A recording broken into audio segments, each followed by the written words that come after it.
Hello दोस्तों, कैसे हो आप सब। उम्मीद आशा करता हूँ आप सब स्वस्थ होंगे और अपनी बोर्ड एग्जाम की तैयारी में बेहतरीन तरीके से व्यस्त होंगे। तो चलिए आज पढ़ते हैं यूरोप में राष्ट्रवाद लेक्चर 2। यानी पहला लेक्चर हमने करवा चुके हैं, अब यह दूसरा लेक्चर है। आज इसको स्टार्ट करते हैं। चलिए बिना टाइम गंवाए।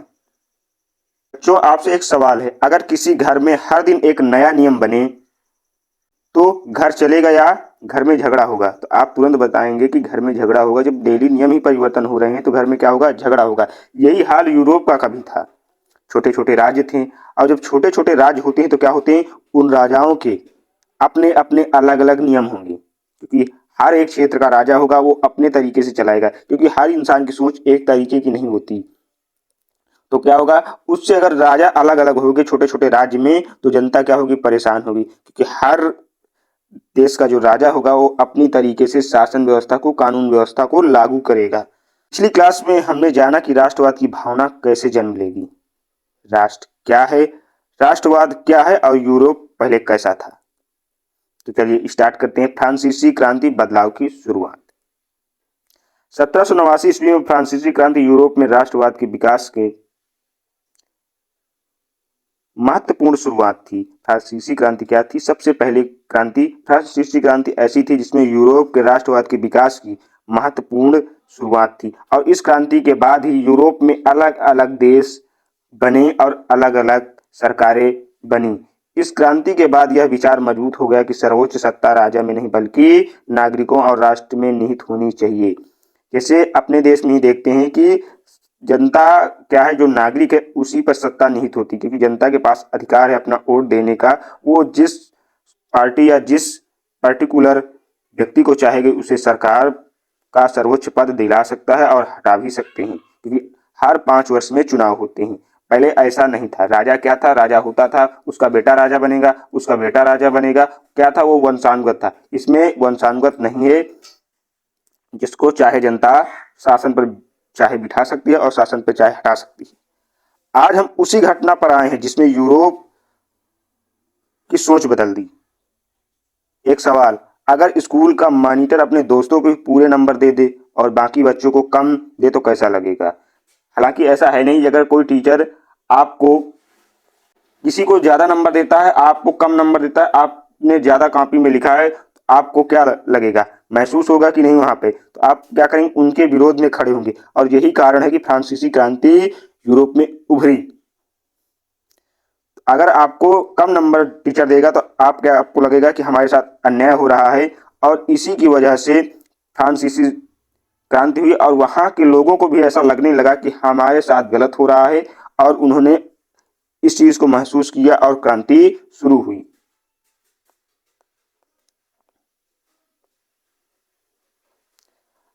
हमारे study by Pal YouTube channel पे मैथ की क्लासें भी स्टार्ट हैं, क्लास 12 की, जिसमें इस समय प्रतिलोम त्रिकोणमिति फलन चैप्टर है, जिसमें प्रश्नावली 2.2 चल रही है। तो जिन बच्चों को मैथ की बेहतरीन क्लासें लेनी है और बिल्कुल इजी वे में समझना है तो वह हमारे चैनल से जुड़ सकता है।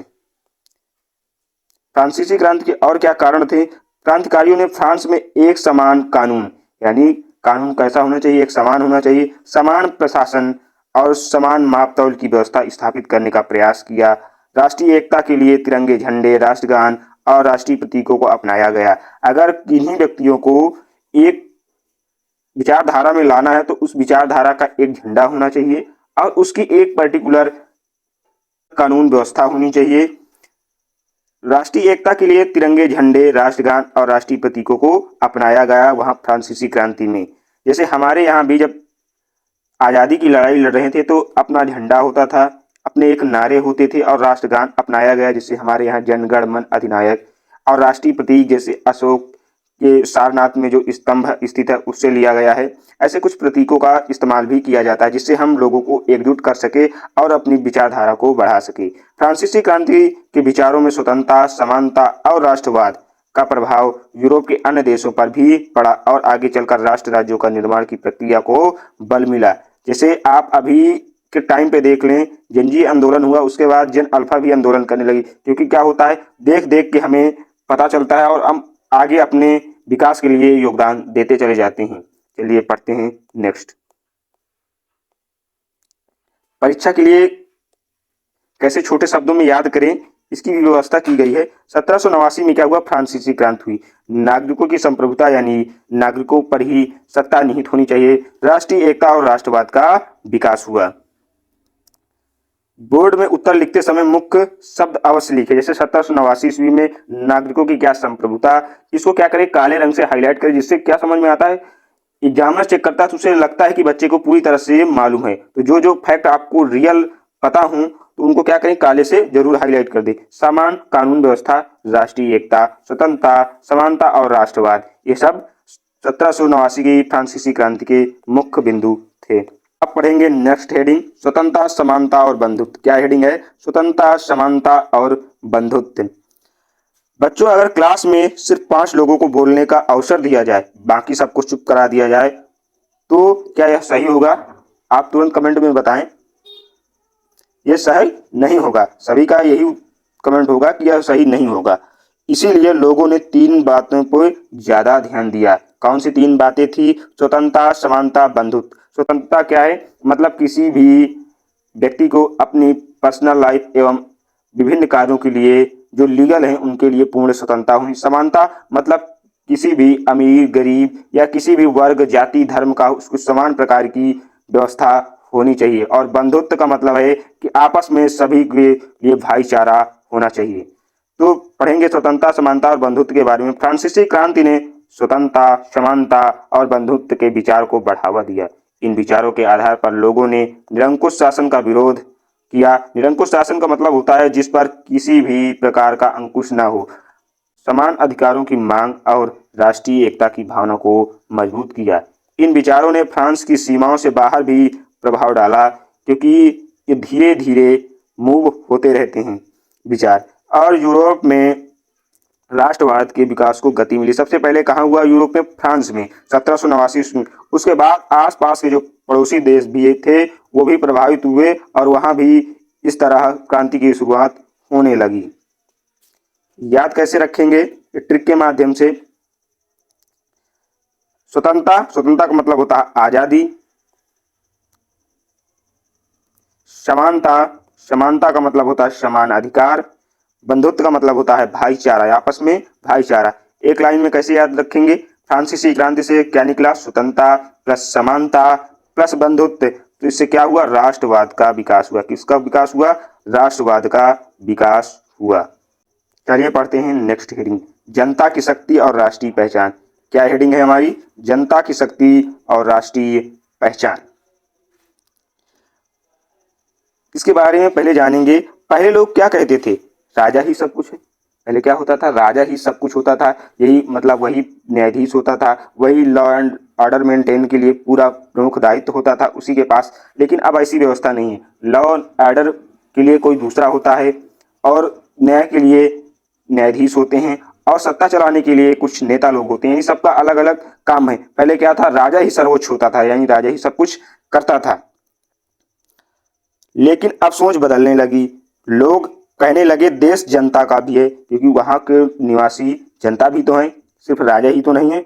मतलब अब यह है कि अकेले राजा ही बॉस नहीं होगा, जनता भी मीटिंग में आने लगी, यानी जनता को भी मीटिंग में आने का अवसर मिलना चाहिए। चलिए पढ़ते हैं। फ्रांसीसी क्रांति ने यह विचार मजबूत किया कि राष्ट्र की वास्तविक शक्ति जनता में निहित होनी चाहिए, न कि राजा में। लोगों को केवल राजा की प्रजा के रूप में नहीं बल्कि एक राष्ट्र के नागरिक के रूप में देखा जाने लगा। राजा को राजा की प्रजा के रूप में नहीं बल्कि राष्ट्र के एक नागरिक के रूप में देखा जाने लगा। राष्ट्रीय पहचान मजबूत करने के लिए राष्ट्रीय ध्वज, राष्ट्रगान और अन्य राष्ट्रीय प्रतीकों को अपनाया गया, क्योंकि किसी को भी एक झंडे के तले लाना है तो उसके लिए एक झंडा होना चाहिए, एक मैन्युफैक्चरिंग होना चाहिए, जिसके तहत एक विचार होने चाहिए, जिसके तहत लोग उसमें एकत्रित होते हैं। इससे लोगों में एकता और राष्ट्र के प्रति अपनापन बढ़ता है। इससे क्या होता है? लोगों के प्रति अपनापन बढ़ता है। याद कैसे रखें इसको? याद रखने की सिंपल सी ट्रिक है, जनता की शक्ति क्या है? नागरिकों की पहचान, राष्ट्रीय एकता और राष्ट्रवाद। यानी जनता की शक्ति में क्या क्या आते हैं? नागरिकों की पहचान, राष्ट्रीय एकता और राष्ट्रवाद। पहला लेक्चर हम इस चैप्टर का यूरोप में राष्ट्रवाद का करवा चुके हैं। जो बच्चे नहीं देखे हैं वो जाकर प्लेलिस्ट में देख सकते हैं। अब पढ़ेंगे नेक्स्ट हेडिंग, नेपोलियन बोनापार्ट, यानी नेपोलियन बोनापार्ट कौन थे। अब कहानी में एंट्री होती है ऐसे व्यक्ति की जिसका नाम सुनते ही इतिहास मुस्कुरा देता है। क्या नाम उनका? Napoleon Bonaparte. क्या नाम उनका? Napoleon Bonaparte. लेकिन ध्यान रहे, हर महान व्यक्ति की कहानी में अच्छाई भी होती है और विवाद भी होता है। जैसे हमारे यहाँ के नेता हैं, महात्मा गांधी ले लीजिएगा, सुभाष चंद्र बोस ले लीजिएगा, विभिन्न नेता हैं। कोई कोई पाकिस्तान का विभाजन जो हुआ है वो किसकी देन मानते हैं? नेहरू की देन मानते हैं। यानी कुछ ना कुछ इंसान महान व्यक्तियों में भी बुराइयां ढूंढने लगता है। क्या एक अच्छा नेता हमेशा सही निर्णय लेता है? चलिए आज इसी के बारे में जानते हैं। नेपोलियन बोनापार्ट का उदय। नेपोलियन बोनापार्ट के उदय के साथ ही फ्रांसीसी क्रांति के विचार यूरोप के अन्य क्षेत्रों तक पहुंचने लगे। यानी नेपोलियन बोनापार्ट के उदय के साथ ही फ्रांसीसी क्रांति के जो विचार थे वो आसपास के अन्य यूरोप के देशों में भी पहुंचने लगे। उसने अपने नियंत्रण वाले क्षेत्रों में प्रशासनिक कानून में सुधार किए तथा पुरानी सामंती व्यवस्था को कमजोर किया। सामंती व्यवस्था ऐसी थी, यानी एक सामंत होता था, वो एक क्षेत्र में पूरी तरह से उसका शासन होता था और वो पूरी तरह से जो वहाँ के निवासी होते थे उनसे अपने क्षेत्र पर कृषि का कार्य करवाता था और उसके उपज का अधिकतर भाग वो ले जाता था और कम भाग उस कृषक को देता था, जिसे कहते हैं सामंती व्यवस्था। और यह यूरोप में बहुत ज्यादा मात्रा में थी, जबकि भारत में ऐसी सामंती व्यवस्था नहीं थी। वह एक राजा के अंतर्गत आते थे, हमारे यहाँ के जो सामंत होते थे। पुरानी सामंती व्यवस्था को कमजोर किया। नेपोलियन की नीतियों से स्वतंत्रता और समानता के विचारों को बढ़ावा मिला, लेकिन उसके शासन में निरंकुशता भी बढ़ी। इस प्रकार से इसका उदय यूरोप में राष्ट्रवाद के विकास की प्रक्रिया का एक महत्वपूर्ण चरण बन गया। किसका? नेपोलियन बोनापार्ट का। याद कैसे रखें? तो याद ऐसे रखना, नेपोलियन क्या था? क्रांतिकारी विचारों का प्रसार। उसने क्या क्या किया? सामंती व्यवस्था को कमजोर किया और राष्ट्रवाद को क्या मिली? गति मिली। नेपोलियन ने क्या क्या सुधार किए इसके बारे में भी हम पढ़ेंगे। मान लो तुम्हारे स्कूल में पहले 20 अलग अलग नियम थे। 20 क्या थे? आपके स्कूल में अलग अलग नियम थे और प्रिंसिपल ने कहा आज से एक ही नियम हो गया। और आपके स्कूल के प्रिंसिपल ने क्या कहा कि एक ही नियम होगा तो पढ़ाई आसान होगी या कठिन? जल्दी से कमेंट में बताएं। आप कहेंगे जब एक नियम होगा, सभी के लिए समान नियम होगा, तो पढ़ाई क्या होगी? आसान होगी। क्योंकि अलग अलग नियम में क्या होगा? टाइम भी वेस्ट होगा और विभिन्न प्रकार के विचार भी उठेंगे। अगर एक नियम होगा तो वो सबके लिए होगा, तो क्या होगा? पढ़ाई आसान होगी। इसी तरह कई क्षेत्रों में प्रशासनिक सुधार किसके द्वारा किए गए? नेपोलियन बोनापार्ट के द्वारा किए गए। और यही प्रश्न बोर्ड में पूछा जाता है कि नेपोलियन बोनापार्ट के सुधार कार्य लिखिए। तो लिखेंगे कैसे नेपोलियन के सुधार को? तो नेपोलियन ने अपने नियंत्रण वाले क्षेत्रों में प्रशासनिक और कानूनी सुधार किए। उसने सामंती व्यवस्था को क्या किया? पूरी तरह से समाप्त किया और समान कानून लागू करने की दिशा में एक कदम उठाया। इन सुधारों से लोगों को समानता और स्वतंत्रता के विचारों का अनुभव हुआ तथा यूरोप के विभिन्न क्षेत्रों में आधुनिक प्रशासन और राष्ट्रवाद के विकास को बल मिला और इससे पूरे यूरोप में यह फैलने लगा। परीक्षा में कैसे लिखेंगे? पहले क्या लिखेंगे? नेपोलियन के सुधार हेडिंग डालेंगे। फिर क्या इसने क्या क्या कार्य किया? सामंती व्यवस्था को कमजोर किया, समान कानून लागू किया और आधुनिक प्रशासन की क्या है? नींव पड़ी। इसी से राष्ट्रवाद को क्या मिला? बल मिला। हमारे चैनल स्टडी बाय पाल में कक्षा 12 रसायन की भी क्लासेस स्टार्ट हो गई हैं, जिसमें कई चैप्टर करवा चुके हैं। और इसमें क्या है? एमीन। एमीन को पूरी तरह से डिटेल में बताया गया, जो आपके बोर्ड एग्जाम में पूछे जाते हैं। First degree amine, second degree amine, third degree amine, उसको विभिन्न तरीके से अच्छे प्रकार से समझाया गया है। और जिन बच्चों ने नहीं देखा और जो रसायन पढ़ना चाहते हैं बिल्कुल इजी वे में, वो हमारे चैनल से जुड़ सकते हैं। चलिए पढ़ते हैं नेक्स्ट। नेपोलियन का प्रभाव सकारात्मक और नकारात्मक। यानी नेपोलियन का प्रभाव सकारात्मक और नकारात्मक। सबसे पहले हम इसके सकारात्मक प्रभावों के बारे में बात करेंगे। तो बच्चों, जीवन में कोई भी व्यक्ति हो 100% अच्छा और 100% बुरा नहीं होता। इतिहास भी यही सिखाता है कि कोई भी व्यक्ति हो, किसी का भी कार्य हो, वो 100% अच्छा या 100% बुरा नहीं होता। जैसे कभी कभी आपकी मम्मी डांटती भी होंगी, लेकिन उसी डांट से हमारा भला भी होता है।